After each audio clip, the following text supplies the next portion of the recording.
Hello friends, good evening. मैं शिवानी गुप्ता स्वागत करती हूँ आपके अपने YouTube channel girls study centre में। तो दोस्तों, आप सभी कैसे हैं? आशा है कि आप लोग स्वस्थ होंगे, मस्त होंगे और अपने एग्जाम के लिए अच्छे से तैयारी कर रहे होंगे। तो दोस्तों, यदि आप स्टेट, सीटेट, बीएड या डीएलएड की तैयारी कर रहे हैं तो ये वीडियो आपके लिए बहुत ही हेल्पफुल होने वाला है, क्योंकि जो आपके एग्जाम में दोस्तों 30 नंबर का बाल विकास से रिलेटेड प्रश्न पूछे जाएंगे, वही सारे प्रश्न दोस्तों आज की क्लास में कुल 30 प्रश्न लाया गया, जो कि दोस्तों इन सभी प्रश्नों में से एक दो प्रश्न अवश्य है कि आपके एग्जाम में पूछा जाएगा दोस्तों। इसलिए आप वीडियो को तो बिल्कुल मिस ना करें दोस्तों, वीडियो के अंतिम समय तक अवश्य बने रहें ताकि आपके नजरों से एक भी प्रश्न ना छूटे और आप अपने एग्जाम के लिए अच्छे से प्रिपेयर हो सके। तो दोस्तों, ये हमारा 39 नंबर का क्लास है, अतः आपसे निवेदन है कि इससे पहले जो भी क्लास है एक बार आप जरूर से जरूर देख लीजिए और प्रतिदिन शाम 7 बजे बाल विकास का क्लास आप जरूर से ज्वाइन कीजिए, ताकि दोस्तों आपको प्रत्येक प्रश्न से संपूर्ण जानकारी प्राप्त हो सके। अतः बिना समय गवाए हम लोग पहले प्रश्न पर ध्यान देंगे। तो हमारा पहला प्रश्न दोस्तों, जो कि बहुत ही महत्वपूर्ण प्रश्न है, तो हमारा पहला प्रश्न है निम्नलिखित में से डॉट डॉट डॉट, यहाँ पे डॉट डॉट होगा, ठीक है दोस्तों। निम्नलिखित में से ध्यान दीजिएगा, डॉट डॉट डॉट के अतिरिक्त सभी वातावरणीय कारक विकास को आकार देते हैं। बताइए दोस्तों, डॉट डॉट के जगह पे हमारा निम्न में से क्या होगा? ए में दे दिया है पौष्टिक की गुणवत्ता, बी में है संस्कृति, सी में है शिक्षा की गुणवत्ता या फिर डी में है शारीरिक गठन। तो इनमें से हमारा इसका सही उत्तर क्या होगा दोस्तों? बताइए, निम्नलिखित में से डॉट डॉट डॉट से डॉट डॉट डॉट के अतिरिक्त सभी वातावरणीय कारक विकास को आकार देते हैं दोस्तों। तो इनमें से हमारा सही उत्तर क्या होगा डॉट डॉट के जगह पे? बताइए दोस्तों। यदि आपको कोई भी प्रश्न का दोस्तों आंसर आ रहा है तो कमेंट बॉक्स में बताने में आप बिल्कुल से बिल्कुल देर न करें दोस्तों। तो ये प्रश्न का उत्तर हमारा क्या होगा?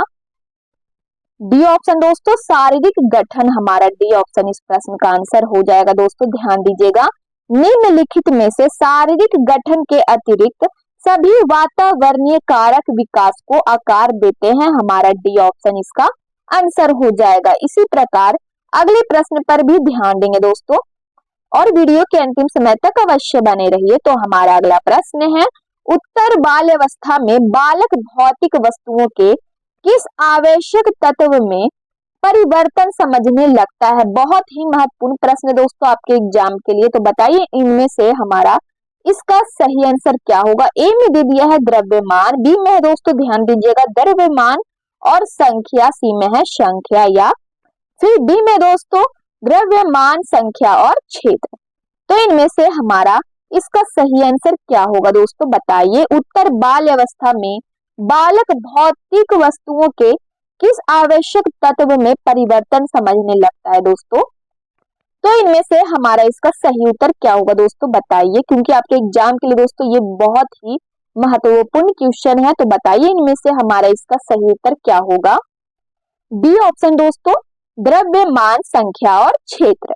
उत्तर बाल्यावस्था में बालक भौतिक वस्तुओं के द्रव्यमान, संख्या और क्षेत्र के आवश्यक तत्व में परिवर्तन समझने लगता है, हमारा डी ऑप्शन दोस्तों इसका आंसर हो जाएगा। इसी प्रकार अगले प्रश्न पर भी ध्यान देंगे। तो हमारा अगला प्रश्न है, विकास के परिप्रेक्ष्य में समय के साथ होने वाले परिवर्तनों में निम्न में क्या शामिल है? बहुत ही महत्वपूर्ण प्रश्न दोस्तों, बताइए निम्न में क्या शामिल है?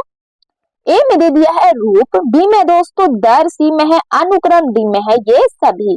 तो इनमें से हमारा इसका सही उत्तर क्या होगा दोस्तों? बताइए, विकास के परिप्रेक्ष्य में समय के साथ होने वाली परिवर्तनों में निम्न में से क्या शामिल है दोस्तों? तो इनमें से हमारा इसका सही उत्तर है दोस्तों, ध्यान दीजिएगा, रूप भी, दर भी, अनुक्रम भी दोस्तों, अर्थात हमारा डी ऑप्शन इसका उत्तर हो जाएगा ये सभी। अगले प्रश्न पर इसी प्रकार ध्यान दीजिएगा। तो हमारा अगला प्रश्न है, खिलौनों की आयु कहा जाता है? बताइए दोस्तों, खिलौनों की आयु किस अवस्था को कहा जाता है दोस्तों? ए में दे दिया है ध्यान दीजिएगा ऑप्शन की ओर, पूर्व बाल्यावस्था को, बी में है बाल्यावस्था को या फिर सी में है शैशवावस्था को या फिर डी में है ये सभी। तो बताइए इनमें से हमारा इस प्रश्न का आंसर क्या होगा दोस्तों, क्योंकि आपके एग्जाम के लिए ये प्रश्न दोस्तों बहुत ही महत्वपूर्ण है। खिलौनों की आयु कहा जाता है दोस्तों, बताइए जल्द से जल्द इस प्रश्न का जवाब बताइए दोस्तों। तो इनमें से हमारा इसका सही उत्तर दोस्तों पूर्व बाल्यावस्था को हमारा ए ऑप्शन इसका आंसर हो जाएगा दोस्तों। खिलौनों की आयु पूर्व बाल्यावस्था को कहा जाता है। इसी प्रकार अगले प्रश्न पर भी ध्यान देंगे। तो हमारा अगला प्रश्न है संवेदी पेशीय अवस्था होती है। बहुत ही महत्वपूर्ण प्रश्न दोस्तों, संवेदी पेशीय अवस्था होती है। ए में दे दिया है जन्म से 2 वर्ष तक, बी में है 2 से 7 वर्ष तक, या फिर 7 से 12 वर्ष तक, डी में दोस्तों 12 से अधिक। तो इनमें से हमारा इसका सही उत्तर क्या होगा दोस्तों, बताइए। संवेदी पेशीय अवस्था होती है दोस्तों, बताइए कितने से कितने वर्ष तक। तो इनमें से हमारा इसका सही उत्तर है दोस्तों 2 से 7 वर्ष तक। हमारा बी ऑप्शन इसका सही आंसर है दोस्तों। संवेदी पेशीय अवस्था 2 से 7 वर्ष तक होती है दोस्तों। कितने से कितने वर्ष तक, तो 2 से 7 वर्ष तक।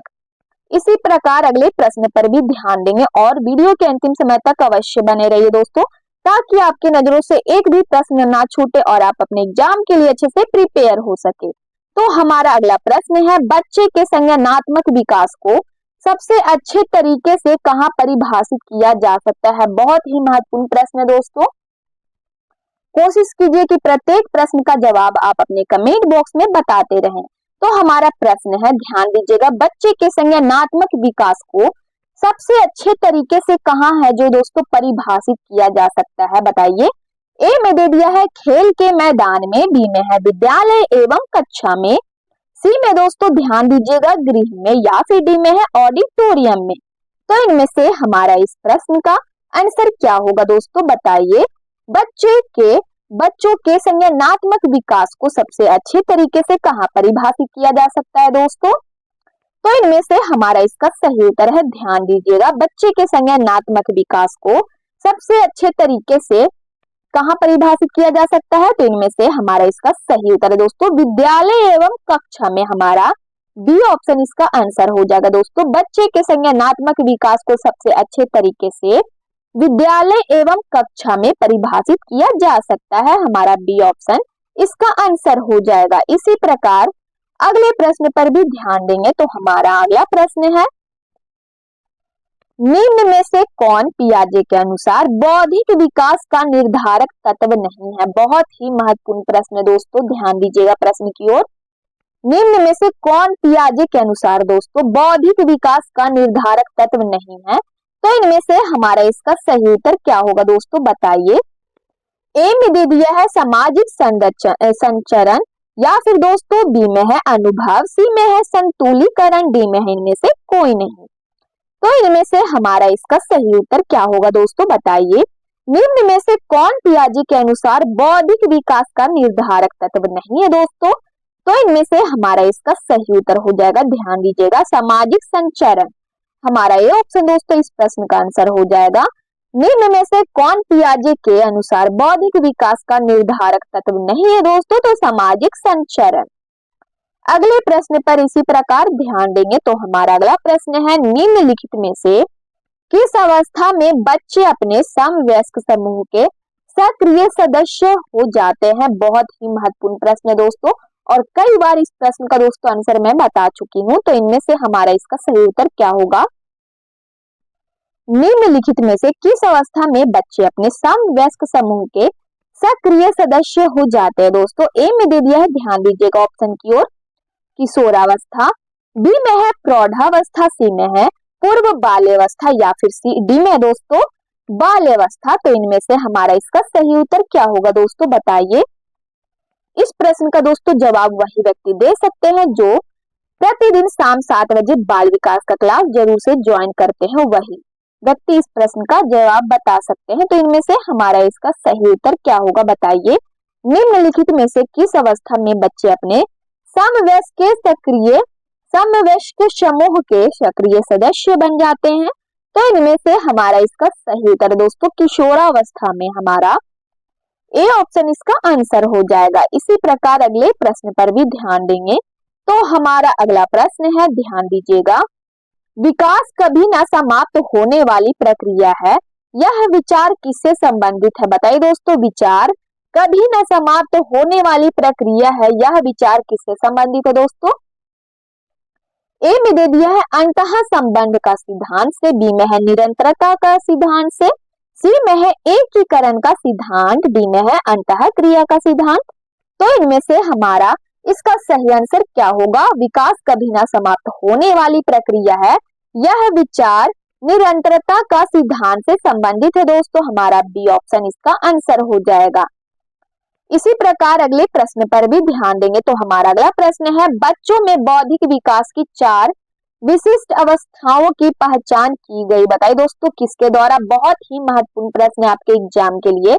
बच्चों में बौद्धिक विकास की 4 विशिष्ट अवस्थाओं की पहचान की गई दोस्तों, किसके द्वारा? ए में दे दिया है कोहलबर्ग द्वारा, बी में है एरिक्सन द्वारा, सी में है स्किनर द्वारा, डी में है पियाजे द्वारा।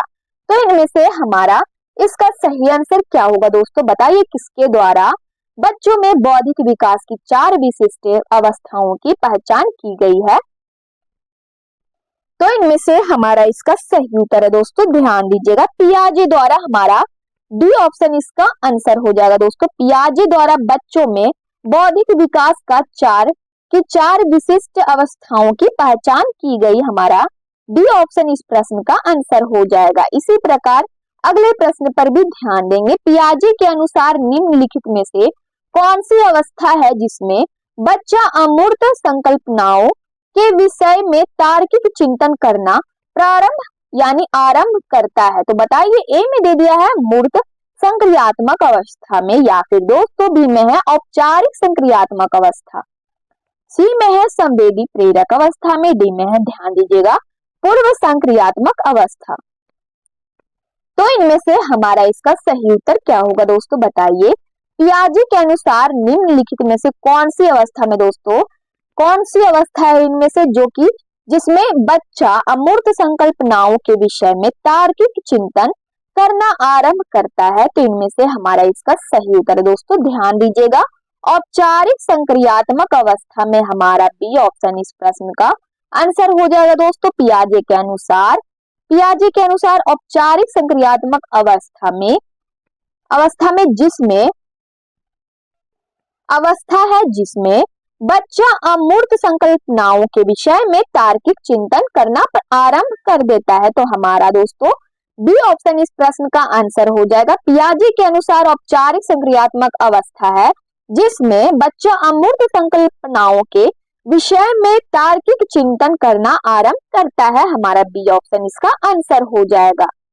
इसी प्रकार अगले प्रश्न पर भी ध्यान देंगे। तो हमारा अगला प्रश्न दोस्तों, ध्यान दीजिएगा, निम्न कक्षाओं में खेल विधि आधारित है। बताइए दोस्तों, क्या होगा इनमें से? हमारा इसका सही उत्तर निम्न कक्षाओं में खेल विधि आधारित है दोस्तों, शारीरिक शिक्षा कार्यक्रमों के सिद्धांतों पर, या फिर दोस्तों डी में दे दिया है शिक्षण की विधियों पर आधारित है, या फिर सी में है विकास एवं वृद्धि में के मनोवैज्ञानिक सिद्धांत पर आधारित है, या फिर दोस्तों डी में दे दिया है, ध्यान दीजिएगा, शिक्षक के सामाजिक सिद्धांतों पर। तो इनमें से हमारा इसका सही उत्तर क्या होगा दोस्तों? बताइए, निम्न कक्षाओं में खेल विधि आधारित है दोस्तों, विकास एवं वृद्धि के मनोवैज्ञानिक सिद्धांत पर। हमारा सी ऑप्शन इसका आंसर हो जाएगा। इसी प्रकार अगले प्रश्न पर भी ध्यान देंगे और कोशिश कीजिए दोस्तों कि प्रत्येक प्रश्न का आप अपने कमेंट बॉक्स में आंसर बताएं। तो हमारा अगला प्रश्न है, ध्यान दीजिएगा, वह अवस्था जब बच्चा तार्किक रूप से वस्तुओं व घटनाओं के विषय में चिंतन प्रारंभ करता है। हमारा प्रश्न क्या है दोस्तों? ध्यान दीजिएगा बारीकी से, वह अवस्था जब बच्चा तार्किक रूप से वस्तुओं व घटनाओं के विषय में चिंतन प्रारंभ करता है दोस्तों। ए में दे दिया है संवेदी प्रेरक अवस्था में, बी में है औपचारिक संक्रियात्मक अवस्था, या फिर सी में है पूर्व संक्रियात्मक अवस्था, डी में है मूर्त संक्रियात्मक अवस्था। तो इनमें से हमारा इसका सही उत्तर क्या होगा दोस्तों? बताइए, वह अवस्था जब तार्किक रूप से वस्तुओं व घटनाओं के विषय में चिंतन प्रारंभ करता है। दोस्तों बताइए किस अवस्था में ऐसा होता है? तो इनमें से हमारा इसका सही उत्तर है दोस्तों मूर्त संक्रियात्मक अवस्था। हमारा डी ऑप्शन इसका आंसर हो जाएगा। मूर्त संक्रियात्मक अवस्था में दोस्तों बच्चा तार्किक रूप से वस्तुओं व घटनाओं के विषय में चिंतन प्रारंभ करता है। हमारा डी ऑप्शन इसका आंसर हो जाएगा। इसी प्रकार अगले प्रश्न पर भी ध्यान देंगे तो हमारा अगला प्रश्न है, निम्न में से क्या बच्चों के सृजनात्मकता के विकास में सहायक नहीं है? बताइए दोस्तों। ए में दे दिया है खेल, बी में है भाषण, सी में है कहानी लेखन, डी में है निर्माण संबंधी क्रियाएं। तो इनमें से हमारा इसका सही उत्तर क्या होगा दोस्तों, क्योंकि आपके एग्जाम के लिए बहुत ही महत्वपूर्ण प्रश्न दोस्तों, बताइए जल्द से जल्द। इनमें से हमारा इसका आंसर क्या होगा, निम्न में से क्या बच्चों के सृजनात्मकता के विकास में सहायक नहीं है? तो इनमें से हमारा इसका सही उत्तर हो जाएगा दोस्तों, ध्यान दीजिएगा, निर्माण संबंधी क्रियाएं। हमारा डी ऑप्शन इसका आंसर हो जाएगा। अगले प्रश्न पर इसी प्रकार ध्यान देंगे तो हमारा अगला प्रश्न है, बालकों की सोच अमूर्तता की अपेक्षा मूर्त अनुभवों एवं प्रत्ययों से होती है, यह अवस्था है। बताइए दोस्तों। ए में दे दिया है 7 से 12 वर्ष तक, बी में है 12 से वयस्क तक, सी में है 2 से 7 वर्ष तक, डी में है जन्म से 2 वर्ष तक। तो इनमें से हमारा इसका सही आंसर क्या होगा दोस्तों, बताइए। बालकों की सोच अमूर्तता की अपेक्षा मूर्त अनुभवों एवं प्रत्ययों से होती है, यह अवस्था है दोस्तों। इनमें से हमारा इसका सही उत्तर क्या होगा, 7 से 12 वर्ष तक दोस्तों। ए ऑप्शन हमारा इस प्रश्न का आंसर हो जाएगा। बालकों की सोच अमूर्तता की अपेक्षा मूर्त अनुभवों एवं प्रत्ययों से होती है, यह अवस्था 7 से 12 वर्ष है दोस्तों। हमारा ए ऑप्शन इसका उत्तर हो जाएगा, यह अवस्था 7 से 12 वर्ष तक है। अगले प्रश्न पर इसी प्रकार ध्यान देंगे। एक 13 वर्षीय बालक बात बात में अपने बड़ों से झगड़ा करने लगता है और हमेशा स्वयं को सही साबित करने की कोशिश करता है, वह विकास की कौन सी अवस्था है दोस्तों, बताइए। बहुत ही महत्वपूर्ण प्रश्न है आपके एग्जाम के लिए। ए में दे दिया दोस्तों किशोरावस्था, बी में है प्रारंभिक बाल्यावस्था, सी में है युवावस्था या फिर डी में है बाल्यावस्था। तो इनमें से हमारा इस प्रश्न का आंसर क्या होगा दोस्तों, बताइए। एक 13 वर्षीय बालक बात बात में दोस्तों अपने बड़ों से झगड़ा करने लगता है और हमेशा खुद को सही साबित करने की कोशिश करता है, वह विकास की कौन सी अवस्था में है दोस्तों। तो इनमें से हमारा इसका सही उत्तर होगा दोस्तों, ध्यान दीजिएगा, किशोरावस्था। हमारा ए ऑप्शन इसका आंसर हो जाएगा दोस्तों। वह कौन सी अवस्था में है, तो वह विकास की किशोरावस्था में दोस्तों। हमारा ए ऑप्शन इसका आंसर हो जाएगा। इसी प्रकार अगले प्रश्न पर भी ध्यान देंगे तो हमारा अगला प्रश्न है, ध्यान दीजिएगा, निम्न में से कौन सी पूर्व बाल्यावस्था की विशेषता नहीं है? बहुत ही महत्वपूर्ण प्रश्न दोस्तों, बताइए। निम्न में से कौन सी पूर्व बाल्यावस्था की विशेषता नहीं है? ए में दे दिया है, ध्यान दीजिएगा, दल या समूह में रहने की अवस्था, या फिर बी में है अनुकरण करने की अवस्था, सी में है प्रश्न करने की अवस्था, डी में है खेलने की अवस्था।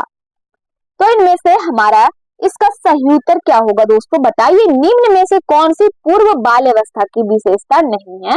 तो इनमें से हमारा इसका सही उत्तर है दोस्तों, ध्यान दीजिएगा, पूर्व बाल्यावस्था की विशेषता निम्न में से क्या नहीं है दोस्तों। तो इनमें से हमारा इसका सही उत्तर है दोस्तों, खेलने की अवस्था। हमारा डी ऑप्शन दोस्तों इस प्रश्न का आंसर हो जाएगा, खेलने की अवस्था। इसी प्रकार अगले प्रश्न पर भी ध्यान देंगे तो हमारा अगला प्रश्न है, वह विचारात्मक प्रक्रिया जिसमें नूतन वास्तविक तथा उपयोगी अवधारणाओं का प्रस्तुतिकरण निहित हो, कही जाती है? बताइए दोस्तों, कही जाती है।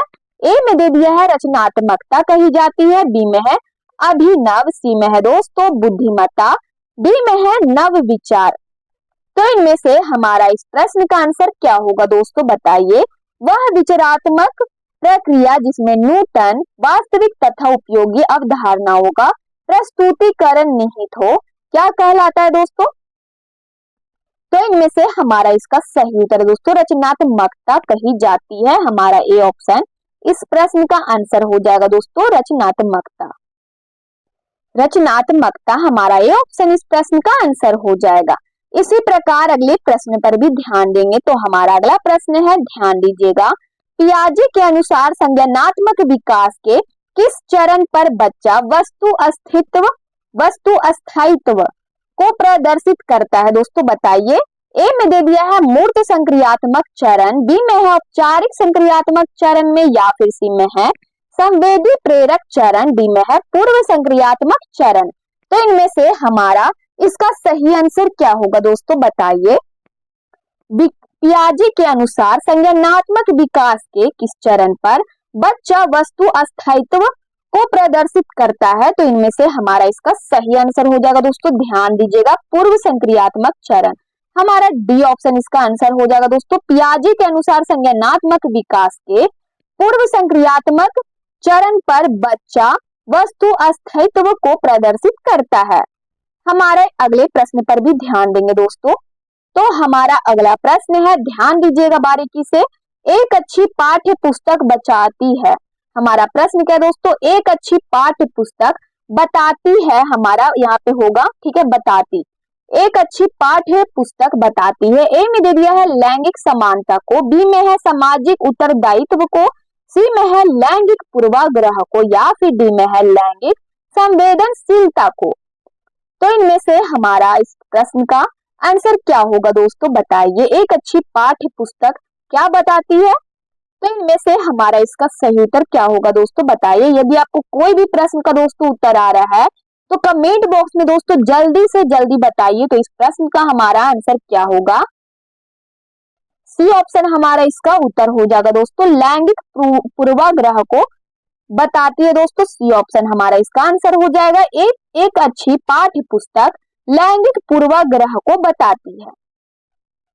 इसी प्रकार अगले प्रश्न पर भी ध्यान देंगे। तो हमारा अगला प्रश्न है, सीमा हर पाठ को बहुत जल्दी सीख लेती है जबकि लीना उसे सीखने में ज्यादा समय लेती है, यह विकास के सिद्धांत को दर्शाता है। बताइए दोस्तों, यह विकास के कौन से सिद्धांत को दर्शाता है? बहुत ही महत्वपूर्ण प्रश्न है दोस्तों।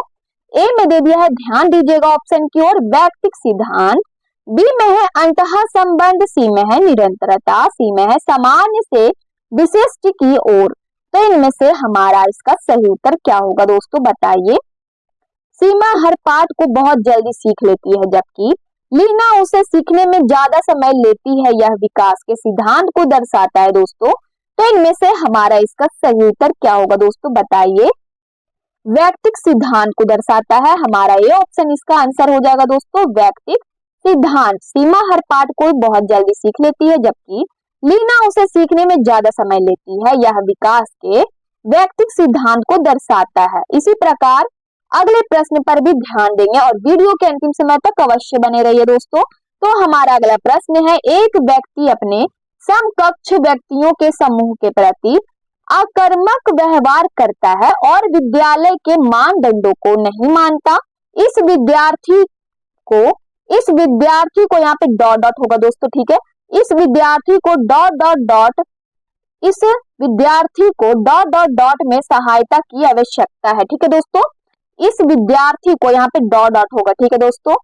इस विद्यार्थी को डॉट डॉट में सहायता की आवश्यकता है।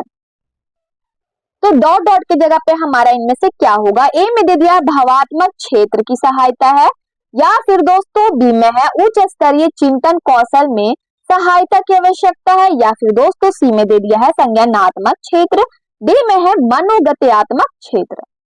तो इनमें से हमारा इस प्रश्न का आंसर क्या होगा दोस्तों बताइए। एक व्यक्ति अपने समकक्ष व्यक्तियों के समूह के प्रति आक्रामक व्यवहार करता है और विद्यालय के मानदंडों को नहीं मानता। इस विद्यार्थी को डॉट डॉट में सहायता की आवश्यकता है। बताइए दोस्तों, डॉट डॉट की जगह पे हमारा निम्न में से क्या होगा? भावात्मक क्षेत्र में सहायता की आवश्यकता है दोस्तों। हमारा ये ऑप्शन डॉट डॉट की जगह पे इसका आंसर हो जाएगा दोस्तों, भावात्मक क्षेत्र। इसी प्रकार अगले प्रश्न पर भी ध्यान देंगे। तो हमारा अगला प्रश्न है, बहुविध बुद्धि सिद्धांत के अनुसार सभी प्रकार के पशुओं, खनिजों और पेड़ पौधों को पहचानने और वर्गीकृत करने की योग्यता कहलाती है। बताइए दोस्तों, बहुत ही महत्वपूर्ण प्रश्न है दोस्तों। बहुविध बुद्धि सिद्धांत के अनुसार सभी प्रकार के पशुओं, खनिजों और पेड़ पौधों को पहचानने और वर्गीकृत करने की योग्यता क्या कहलाती है दोस्तों? ध्यान दीजिएगा ऑप्शन की ओर। ए में दे दिया है संज्ञानात्मक गतिविधि कहलाती है, या फिर दोस्तों बी में है मनोगतिक प्रक्रिया, सी में है मनोवैज्ञानिक परिघटना, डी में है भावनात्मक व्यवहार। तो इनमें से हमारा इसका सही आंसर क्या होगा दोस्तों, बताइए। बहुविध बुद्धि सिद्धांत के अनुसार सभी प्रकार के पशुओं, खनिजों और पेड़ पौधों को पहचानने और वर्गीकृत करने की योग्यता क्या कहलाती है दोस्तों, तो संज्ञानात्मक गतिविधि कहलाती है। हमारा ए ऑप्शन इसका आंसर हो जाएगा। इसी प्रकार अगले प्रश्न पर भी ध्यान देंगे। तो हमारा अगला प्रश्न है मानवीय मूल्यों जो प्रकृति में सार्वत्रिक है के विकास का अर्थ है। बहुत ही महत्वपूर्ण प्रश्न है आपके एग्जाम के लिए। मानवीय मूल्यों जो प्रकृति में सार्वत्रिक है के विकास का अर्थ क्या है दोस्तों, जो प्रकृति में सार्वत्रिक है के विकास का क्या अर्थ है। ए में दे दिया है मतारोपण, बी में है अंगीकरण, सी में है अनुकरण, डी में है अभिव्यक्ति। तो इनमें से हमारा इस प्रश्न का आंसर क्या होगा दोस्तों, बताइए। मानवीय मूल्यों जो प्रकृति में सार्वत्रिक है क्या कहलाता है दोस्तों, उसका क्या अर्थ है। तो इनमें से हमारा इसका सही उत्तर है दोस्तों अभिव्यक्ति। हमारा डी ऑप्शन इसका आंसर हो जाएगा दोस्तों। मानवीय मूल्य जो प्रकृति में सार्वत्रिक है के विकास का अर्थ है दोस्तों, विकास का क्या अर्थ है, तो अभिव्यक्ति है। हमारा डी ऑप्शन इसका आंसर हो जाएगा। इसी प्रकार अगले प्रश्न पर भी ध्यान देंगे। तो हमारा अगला प्रश्न है, ध्यान दीजिएगा। जब एक विद्यार्थी असफल होता है तो समझा जाता है कि, बताइए दोस्तों, जब एक विद्यार्थी असफल होता है तो समझा जाता है कि पद्धति असफल है, या फिर बी में है शिक्षक असफल है,